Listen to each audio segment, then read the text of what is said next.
అందరికీ నమస్కారం. తులారాశివారికి జూన్ నెలలో ఆరోగ్యం, విద్య, ఉద్యోగం, ఆర్థిక స్థితి, కుటుంబం మరియు వ్యాపారం సంబంధించిన గోచార ఫలితాలు గురించి మనం ఈ వీడియోలో తెలుసుకుందాం. అంతకన్నా ముందు కొంచెం ఈ వీడియోకి ఒక లైక్ వేసి మీ ఫ్రెండ్స్కి షేర్ చేయండి. అలాగే జై శ్రీరామ్ అని ఒక చిన్న కామెంట్ చేయండి. గోచార ఫలితాలు. తులారాశివారికి ఈ నెలలో ఉద్యోగాల గురించి ఆందోళన చెందుతున్న యువకులకు ఈ నెల ప్రత్యేకంగా అనుకూలంగా ఉంటుంది. మీరు బలమైన స్థితిలో ఉంటారు. మీరు ఎవరితో ఒత్తిడితో కూడిన పరిస్థితులను ఎదుర్కొంటున్నారో అదే వ్యక్తులు మీ ముందు తలవంచినట్లు కనిపిస్తారు. మీరు కొత్త ఇంటికి మారడానికి ప్లాన్ చేయవచ్చు. మీరు పరిశోధన పనిలో ఆసక్తి కలిగి ఉంటే ఈ నెల మీకు పెద్ద అవకాశాలను తెస్తుంది. మీరు చెప్పిన విషయాలు నిజమని రుజువవుతాయి. మీరు మీ కెరీర్కు సంబంధించి పెద్ద నిర్ణయం తీసుకోవచ్చు. మీరు అనేక మార్గాల ద్వారా ఆర్థిక ప్రయోజనాలను పొందే అవకాశం కూడా ఉంది. జూన్ 15 తర్వాత చాలా పరిస్థితులు మీకు అనుకూలంగా కనిపిస్తాయి. మీరు నెల ప్రారంభంలో కొంత ఒత్తిడిని ఎదుర్కోవచ్చు. బాధ్యతల ఒత్తిడి మీకు స్పష్టంగా కనిపిస్తుంది. ప్రజలు మీ నుండి చాలా ఎక్కువ ఆశించవచ్చు. మీ తండ్రి మాటను అనుసరించి పనిచేయడం ప్రయోజనకరంగా ఉంటుంది. కొత్త సంబంధాల విషయంలో ఏకపక్ష అభిప్రాయాన్ని ఏర్పరుచుకోవద్దు. భూమి మరియు ఆస్తిపై పెట్టుబడి పెట్టాలని ఆలోచిస్తున్నట్లయితే మీరు కొంతకాలం జాగ్రత్తగా ఉండాలి. మీ జీవిత భాగస్వామి ఆరోగ్యం పట్ల శ్రద్ధ వహించండి.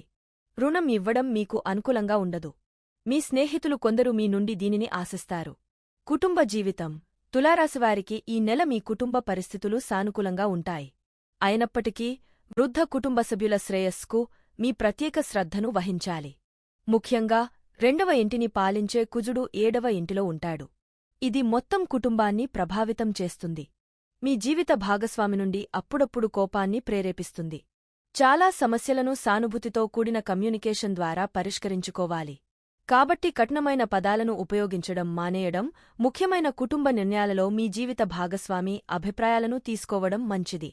8వ ఇంట్లో ఉన్న బృహస్పతి, శుక్రుడు, బుధ గ్రహాల ప్రభావం మీ ప్రసంగాన్ని మెరుగుపరుస్తుంది. అత్తమామలతో మీ సంబంధాలు కూడా మెరుగుపడతాయి. ఎందుకంటే వారు మీ కుటుంబ సభ్యులతో మంచి సామరస్యాన్ని విజయవంతంగా ప్రోత్సహిస్తారు. నెల చివరి భాగంలో మీరు మీ జీవిత భాగస్వామి యొక్క తోబుట్టువులతో మెరుగైన సంబంధాల ప్రతిఫలాన్ని పొందుతారు. వారితో సమయం గడపడం, వారి మద్దతు సహాయం ద్వారా గణనీయమైన ప్రయోజనాలను పొందవచ్చు. మీ తల్లిదండ్రుల ఆరోగ్యానికి సంబంధించి మీ తల్లి శ్రేయస్సులో కొన్ని సానుకూల పరిణామాలు ఉండవచ్చు. కానీ మీ తండ్రికి మీ అంకితభావం అవసరం. అతని ఆరోగ్యానికి ప్రాధాన్యత ఇవ్వడం చాలా అవసరం. వృత్తి ఉద్యోగాలు. జూన్ నెల మీ వృత్తి జీవితంలో మార్పులు ఉంటాయి. మీరు ఇంకా ఎటువంటి మార్పులను అనుభవించుకుంటే లేదా ఇంకా ఉద్యోగాలు మారకపోతే మీ కెరీర్ కొత్త మలుపు తిరిగే నెల ఇది కావచ్చు. కొత్త ఉద్యోగం వచ్చే అవకాశం ఉంది. ఇది ఆర్థిక నష్టాలను తగ్గించడం, గణనీయమైన ఆర్థిక లాభాలు, ప్రయోజనాల కోసం అనుకూలమైనది. 6వ ఇంటిలో రాహువు ఉండటంతో మీ విరోధులు గురించి ఆందోళన చెందాల్సిన అవసరం లేదు. మీ పనికి మిమ్మల్ని మీరు అంకితం చేసుకోండి. ఇతరులతో కోపం తెచ్చుకోకుండా ఉండండి. వివాదాలకు దూరంగా ఉండండి.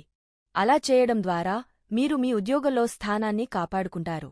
మీ సహోద్యోగులు సాధారణంగా మద్దతుగా ఉన్నప్పటికీ వారి చర్యలను అర్థం చేసుకోవడం కష్టంగా ఉన్న సందర్భాలు ఉండవచ్చు. కాబట్టి మీ పరిస్థితిని ఎవరైనా దుర్వినియోగం చేయకుండా నిరోధించడానికి మీ వ్యక్తిగత జీవితాన్ని ఎక్కువగా వెల్లడించకుండా ఉండటం మంచిది. వ్యాపారం. జూన్ నెలలో తులారాశి వ్యాపారస్తులు జాగ్రత్తలు పాటించాలి. మీరు పనుల్లో తొందరపాటు హఠాత్తుగా తీసుకునే నిర్ణయాలు ఆర్థిక నష్టాలకు దారి తీయవచ్చు. దీనిని నివారించడం చాలా ముఖ్యం. మీ వ్యాపార భాగస్వామితో విభేదాలు తలెత్తవచ్చు. ఇది మీ వృత్తిపరమైన సంబంధాన్ని దెబ్బతీసే అవకాశం ఉంది. శాంతియుత వాతావరణానికి ప్రాధాన్యత ఇవ్వడం మీ వ్యాపారం యొక్క ఉత్తమ ప్రయోజనాలకు ఉపయోగపడుతుంది. గణనీయమైన లాభాలు వెంటనే రానప్పటికీ అవి రాబోయే నెలలో మరింత స్పష్టంగా కనిపిస్తాయి. ఆర్థిక స్థితి. తులారాశివారికి జూన్ నెలలో ఆర్థిక పరిస్థితి గురించి చూసినప్పుడు మీ నిర్దిష్ట వ్యాపార ప్రణాళికలు లాభదాయకంగా ఆర్థిక లాభాలకు దారితీస్తాయి. మీరు భవిష్యత్తులో రాబడి కోసం వాగ్దానం చేసే వెంచర్లలో మీ సంపదను పెట్టుబడి పెట్టడానికి అవకాశాలను చురుకుగా కోరుకుంటారు. అయితే ముఖ్యమైన తక్షణ లాభాలను ఆశించకుండా ఉండటం వివేకం. 11వ ఇంటికి అధిపతి అయిన సూర్యుడు మొదట్లో మీ 8వ ఇంట్లో ఉంటాడు. ఇది ఆర్థిక వైఫల్యాలకు దారి తీస్తుంది.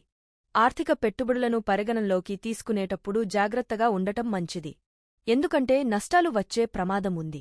ఏది ఏమైనప్పటికీ జూన్ 15 తర్వాత సూర్యుడు మీ 9వ ఇంట్లోకి మారుతున్నందున సూర్యుని అనుకూల ప్రభావంతో ఆర్థిక లాభాలు వచ్చే అవకాశం ఉన్నందున ఈ ఆర్థిక సవాళ్లలో తగ్గుదలని మీరు ఊహించవచ్చు. ప్రభుత్వ రంగం నుండి ఆర్థిక లాభాల కోసం బలమైన అవకాశాలు వస్తాయి. ఇది గతంలో ఆర్థిక పరిమితుల వల్ల ఆటంకమైన ప్రాజెక్టులను కొనసాగించడానికి మిమ్మల్ని అనుమతిస్తుంది. ఈ నెలలో ఊహించని ఖర్చులు ఇంకా తలెత్తవచ్చు. దీని ఫలితంగా ఊహించిన దానికంటే తక్కువ ఆదాయం వచ్చే అవకాశం ఉంది. నిధుల దుర్వినియోగం మరియు అనవసరమైన ఖర్చులను నివారించడానికి ఆర్థిక నిర్వహణకు ప్రాధాన్యత ఇవ్వడం అత్యవసరం. ఆరోగ్యం: తులారాశివారికి ఈ నెలలో ఆరోగ్య సమస్యలు ఎదురయ్యే అవకాశం ఉన్నందున మీ ఆరోగ్యం పట్ల శ్రద్ధ వహించడం ముఖ్యం. నెల ప్రారంభంలో మీ రాశికి అధిపతి అయిన శుక్రుడు, బృహస్పతి, బుధుడు మరియు సూర్యుడితో పాటు 8వ ఇంట్లో ఉంటాడు. ఇది ఆరోగ్య సంబంధిత ఆందోళనలకు దారితీయవచ్చు. అదనంగా శని 5వ ఇంట్లో, కుజుడు 7వ ఇంటిలో, రాహువు 6వ ఇంటిలో మరియు కేతువు 12వ ఇంట్లో ఈ నెల మొత్తం సంచారం చేస్తారు. 8వ ఇంట్లో బృహస్పతి యొక్క సంచారం కూడా మీ శ్రేయస్సుపై ప్రతికూల ప్రభావాన్ని చూపుతుంది. అయితే ఈ నెల చివరి భాగంలో జూన్ 12న శుక్రుడు మీ 9వ ఇంటికి, జూన్ 14న బుధుడు మిథునరాశికి మారడం మరియు జూన్ 15న సూర్యుని స్థానమార్పు జరుగుతుంది. ఈ మార్పులు ఆరోగ్య మెరుగుదల సూచిస్తాయి. నెల రెండవ సగం మరింత అనుకూలంగా ఉంటుంది. నెల మొదటి అర్ధభాగంలో మీరు జీర్ణ సమస్యలు మరియు అజీతిని ఎదుర్కోవచ్చు. బహుశా స్పైసీ ఫుడ్స్ తీసుకోవడం వల్ల కావచ్చు. మీరు ముఖ్యమైన ఆరోగ్య సమస్యలతో వ్యవహరిస్తుంటే వైద్య నిపుణులు సలహా తీసుకోవడం మంచిది. ఇది మీ ఆరోగ్య సమస్యలను గుర్తించడంలో మీకు సహాయపడటమే కాకుండా వాటిని పరిష్కరించుకోవడానికి సకాలంలో చర్యలు తీసుకోవడానికి సహకరిస్తుంది. ప్రేమ, వివాహం, వ్యక్తిగత సంబంధాలు. మీ ప్రేమ జీవితాన్ని పరిశీలిస్తే మీ ప్రేమ జీవితానికి సంబంధించి 5వ ఇంట్లో శని ఉనికి గణనీయమైన ప్రోత్సాహాన్ని అందిస్తుంది. ఈ సంవత్సరం మీ ప్రేమ యొక్క ప్రామాణికతపై స్పష్టత ఇస్తుంది. శని సత్యం మరియు సమగ్రతను గుర్తించే సామర్థ్యాన్ని కలిగి ఉంటాడు. మీరు మీ సంబంధం కోసం దీర్ఘకాలిక ప్రణాళికలను రూపొందించడానికి మరియు దానిని మెరుగుపరచడానికి మార్గాలను అన్వేషించడానికి మొగ్గు చూపుతారు. మీ ప్రేమ యొక్క ప్రస్తుత స్థితిని కొనసాగించడం, వివాహానికి తొందరపడకుండా ఉండటం మంచిది. ఎందుకంటే పరిస్థితులు అనుకూలంగా ఉండకపోవచ్చు. వివాహానికి అకాల ప్రయత్నాలు మీ విజయావకాశాలను తగ్గించగలవు. వివాహిత వ్యక్తులు హెచ్చుతగ్గుల ప్రయాణానికి సిద్ధంగా ఉండాలి. మీ జీవిత భాగస్వామి మిమ్మల్ని సంతోషపెట్టాలనే లక్ష్యంతో, సంకల్పం మరియు సమర్థతతో పనులను సంప్రదిస్తారు, కానీ వారి అప్పుడప్పుడు కోపంతో మీ ఇద్దరి మధ్య వివాదాలకు దారితీయవచ్చు. అందువల్ల మీ కుటుంబం మరియు వైవాహిక జీవితం అభివృద్ధి చెందుతూ, చివరికి సంతృప్తికి దారితీసేలా చూసుకుంటూ సమతుల్య ప్రవర్తనను కొనసాగించడం చాలా అవసరం. మీ పిల్లల విజయాలు మీకు సంతోషాన్ని కలిగిస్తాయి. తులారాశివారు పాటించవలసిన పరిహారములు: వీధి కుక్కలకు ఆహారం ఇవ్వడం వల్ల మీకు అనుకూలమైన ఫలితాలు రావచ్చు. దుర్గాదేవిని క్రమం తప్పకుండా పూజించడం మరియు శ్రీ దుర్గా చాలీసా పఠించడం మీకు అత్యంత శుభప్రదంగా ఉంటుంది. శివాలయములో రుద్రాభిషేకాన్ని చేయించుకోండి. మా వీడియో చూసినందుకు ధన్యవాదములు. దయచేసి మా వీడియో నచ్చితే లైక్ చేసి మీ ఫ్రెండ్స్కి షేర్ చెయ్యండి. అలాగే మా ఛానల్ని సబ్స్క్రైబ్ చేసుకుని పక్కనే ఉన్న గంట సింబల్ని నొక్కండి.